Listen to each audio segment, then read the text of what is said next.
আমাদের বাঙালিদের গর্ব হচ্ছে হাওড়া ব্রিজ এবং কলকাতার গেটওয়েও হচ্ছে আমাদের হাওড়া ব্রিজ। যখনই কেউ কলকাতার নাম করে সবার ফার্স্টে কিন্তু হাওড়া ব্রিজেরই কিন্তু নাম মুখে আসে।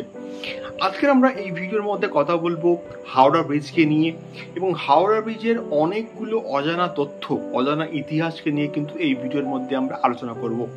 আপনারা ভিডিওটি একদম শেষ অবধি দেখবেন এবং নতুন হলে ভিডিওটি ইনফরমেটিভ লাগলে অবশ্যই কিন্তু আমাদের সঙ্গে থাকবেন, সাবস্ক্রাইব করে আমাদের পাশে থাকবেন। ভিডিওটি শুরু করা যাক। বর্তমানে যেখানে আজকের হাওড়া ব্রিজটি অবস্থান করছে সেখানে কিন্তু এক্স্যাক্টলি আরো অন্য একটা ব্রিজ ছিল এবং যার নাম হচ্ছে পন্টুন ব্রিজ। এবং এই পন্টুন ব্রিজটি কেন তৈরি করা হয়েছিল বা পরবর্তীকালে পন্টুন ব্রিজটি বা কেনই বা ভেঙে ফেলা হয়েছিল এবং তার বদলে হাওড়া ব্রিজটি তৈরি করা হয়েছিল, এর পেছনে কিন্তু এক্স্যাক্টলি একটা কিন্তু ইতিহাস রয়েছে।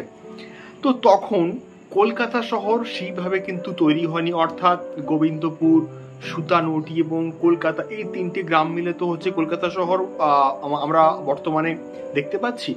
তখন কিন্তু সেইভাবে সৃষ্টি হয়নি এবং তখন ব্যবসায়িক কেন্দ্র বা আমরা বিজনেস হাব যাকে এক্স্যাক্টলি বলে থাকি সেটা কিন্তু হাওড়াই কিন্তু ছিল।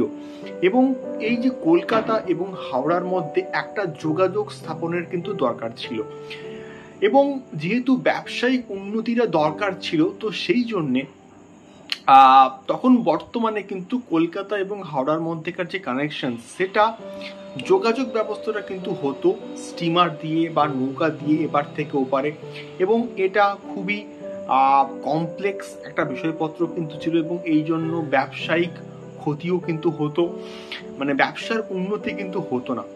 তো এই যে বিষয়টা এখান থেকে মুক্তি পাওয়ার জন্য বা এর থেকে যাতে করে এক্স্যাক্টলি আরো ব্যবসাটা ভালো চলে হাওড়া এবং হচ্ছে আমাদের কলকাতার মধ্যে, তো এর জন্য একটা ব্রিজ কিন্তু তৈরি করা হয়েছিল যার নাম হচ্ছে পন্টুন ব্রিজ। এবং এই যে পন্টুন ব্রিজ, এই পন্টুন ব্রিজটি প্রায় 63 বছর কিন্তু সার্ভিস দিয়েছে। এবং এই পন্টুন ব্রিজটি তাহলে কেন ভেঙে ফেলা হয়েছিল? এই পন্টুন ব্রিজটি ভেঙে ফেলার ওয়ান অফ দ্য মোস্ট কারণ হচ্ছে আমরা এই পন্টুন ব্রিজটি কিন্তু অবস্থান করছিল আমাদের গঙ্গা নদীর ঠিক উপরে, অর্থাৎ হুগলি নদীর ঠিক উপরে। তো পন্টুন ব্রিজটি যখন তৈরি করা হয়েছিল তো তার নিচ দিয়ে যখন জাহাজ, স্টিমার বা নৌকো, বড় বড় নৌকো যখন যাতায়াত করতো তখন খুবই অসুবিধা হতো, অর্থাৎ বারবার পন্টুন ব্রিজটিকে খুলতে হতো আবার বন্ধ করতে হতো। তো এই একটা প্রবলেম কিন্তু তৈরি হয়েছিল পন্টুন ব্রিজের ক্ষেত্রে এবং যার ফলে জাহাজ বলো বা স্টিমার বলো এই সমস্ত যেগুলো নদী দিয়ে যাতায়াত করে সেগুলোর যাওয়া আসাটা কিন্তু প্রবলেম হচ্ছিল।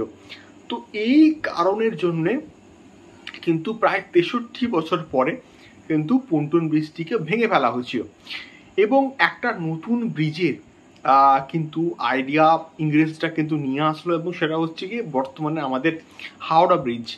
তো হাওড়া ব্রিজটা যখন তৈরি হওয়া শুরু হলো তার ঠিক আগে 1906 সালে কিন্তু হাওড়া স্টেশন কিন্তু স্থাপন হয়েছিল।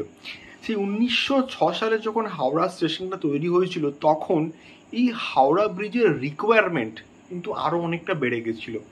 অর্থাৎ হাওড়া স্টেশন যখন তৈরি হয়েছিল তখন সেইখানে প্রচুর ট্রেন আসতো এবং প্রচুর লোকের সমাগম কিন্তু হতো এবং এই জন্য হাওড়া এবং কলকাতা এদের মধ্যেকার যে কানেকশন মানে যোগাযোগ যে ব্যবস্থা সেটাকে আরো কিন্তু স্ট্রং করার মানে প্রয়োজন কিন্তু হয়ে পড়েছিল।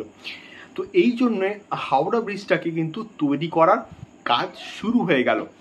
এবারে একটা বিষয় হচ্ছে হাওড়া ব্রিজ যে তৈরি হবে সেখানে কিন্তু মোস্ট ইম্পর্টেন্টলি কোনো রকম নাট বোল্ট কিন্তু ইউজই করা হয়নি। তাহলে হাওড়া ব্রিজটা তৈরি হলো কিরকম করে? তো হাওড়া ব্রিজে তৈরি করতে প্রায় 26,500 টন কিন্তু ইস্পাত বা স্টিল কিন্তু লাগতো এবং তখন কিন্তু চলছিল সেকেন্ড ওয়ার্ল্ড ওয়ার, অর্থাৎ দ্বিতীয় বিশ্বযুদ্ধ। তখন সেই সময়টাতে ইংল্যান্ড থেকে কিন্তু প্রাথমিক অবস্থায় এই স্টিলটা নিয়ে আসার প্ল্যান করা হচ্ছিল যে ইংল্যান্ড থেকে আমরা নিয়ে আসবো, এসে কিন্তু এই হাওড়া ব্রিজটাকে তৈরি করব।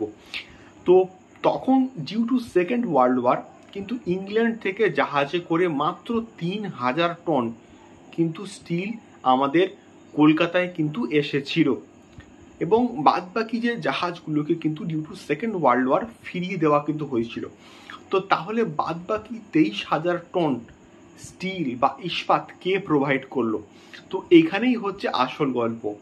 টাটা স্টিল কিন্তু এই 3,000 টন 23,000 টন কিন্তু স্টিল প্রোভাইড করেছিল, যেগুলোকে স্পেশাল ভাবে রিভেটের মাধ্যমে একটার সঙ্গে অপরটা জুড়ে একটা ক্যান্টিলিভার ব্রিজ কিন্তু তৈরি করা হয়েছিল, এবং যা বর্তমানে নাম হচ্ছে রবীন্দ্র সেতু বা হাওড়া ব্রিজ। এবং তখনকার ইঞ্জিনিয়াররা কিন্তু, আমাদের বাঙালি ইঞ্জিনিয়ার এবং কলকাতার ইঞ্জিনিয়াররা কিন্তু এই হাওড়া ব্রিজটা তৈরির ক্ষেত্রে কিন্তু অনেকটা ইম্পর্টেন্ট রোল কিন্তু প্লে করেছিল। তো এটাই হচ্ছে হাওড়া ব্রিজ তৈরির মেন ইতিহাস। তো আরও একটা বেশ ইন্টারেস্টিং গল্প হচ্ছে, এই হাওড়া ব্রিজে প্রাথমিক অবস্থায় কিন্তু ট্রাম চলতো, এবং ট্রাম দিয়েই কিন্তু হাওড়া ব্রিজের অর্থাৎ কলকাতা থেকে হাওড়া অবধি যাওয়ার জন্য কিন্তু প্রাথমিক অবস্থায় ট্রাম কিন্তু চলতো। এবং ডিউ টু ট্রাফিক চাপ, মানে এতটা ট্রাফিক হতো, ট্রাম চললে আর কোনো গাড়ি কিন্তু আসতে পারতো না, এবং লোকজন প্যাডেল অর্থাৎ পায়েও কিন্তু যাতায়াত করতো। বাট ট্রাম চলার সময় প্রচুর কিন্তু ট্রাফিক জ্যাম হতো, এবং সেই জন্য ট্রামটাকে বন্ধ করে দেওয়া হলো। এবং তারপর থেকে কিন্তু কন্টিনিউয়াসলি মানুষ হেঁটে এবং সাইকেলে করে, এবং তার সঙ্গে সঙ্গে ওইখানে গরুর গাড়িও কিন্তু চলতো। 1946-এ প্রায় 27,000 গাড়ি এবং তার সঙ্গে সঙ্গে 1,21,000 কিন্তু মানুষজন, এবং তার সঙ্গে সঙ্গে 3,000টি গরুর গাড়ি কিন্তু রোজ যাওয়া আসা করতো ওই হাওড়া ব্রিজ দিয়ে। তো এটাই হচ্ছে হাওড়া ব্রিজের কিন্তু মেইনলি গল্প। এবং তার সঙ্গে সঙ্গে আরও একটা ইনফরমেশন আমি দিয়ে রাখি, সেটা হচ্ছে 1965-এ রবীন্দ্রনাথ ঠাকুরের যে নামকরণ, সেই অনুযায়ী কিন্তু হাওড়া ব্রিজটার নামকরণ করা হয় রবীন্দ্র সেতু। তো এটাই হচ্ছে মেইনলি হাওড়া ব্রিজের মেন যে গল্প, সেটা হচ্ছে এইটা। তো এই হাওড়া ব্রিজের এমন একটা ব্রিজ, যে ব্রিজটি পৃথিবীতে এমন কেউ নেই যে জানে না বা চেনে না, এবং এই হাওড়া ব্রিজ দিয়ে আমরা রোজ যাওয়া আসা কিন্তু করি। তো হাওড়া ব্রিজ আমাদের কাছে একটা গর্বের বিষয়, এবং আমাদের বাঙালিদের কাছে একটা বিরাট বড় কিন্তু গর্বের বিষয় হচ্ছে হাওড়া ব্রিজ। এবং হাওড়া ব্রিজ শুধুমাত্র হাওড়া এবং কলকাতাকে কিন্তু কানেক্ট করেনি, হাওড়া এবং আমাদের কলকাতার মধ্যেকার যে ব্যবসায়িক যে ব্যবস্থাটা আরও কিন্তু উন্নতি করেছে, ব্যবসা বাণিজ্য এর ফলে কিন্তু আরও অনেকটা বেড়েছে। তো এটাই হচ্ছে হাওড়া ব্রিজের অজানা ইতিহাস। তো এইরকম আনটোল্ড হিস্ট্রিগুলো জানতে গেলে অবশ্যই কিন্তু আমাদের চ্যানেলটিকে সাবস্ক্রাইব করে সঙ্গে থাকবেন, এবং এইরকম ইন্টারেস্টিং ভিডিওগুলো অবশ্যই কিন্তু কন্টিনিউয়াসলি আসবে। দেখা হচ্ছে পরবর্তী ভিডিওতে। টাটা।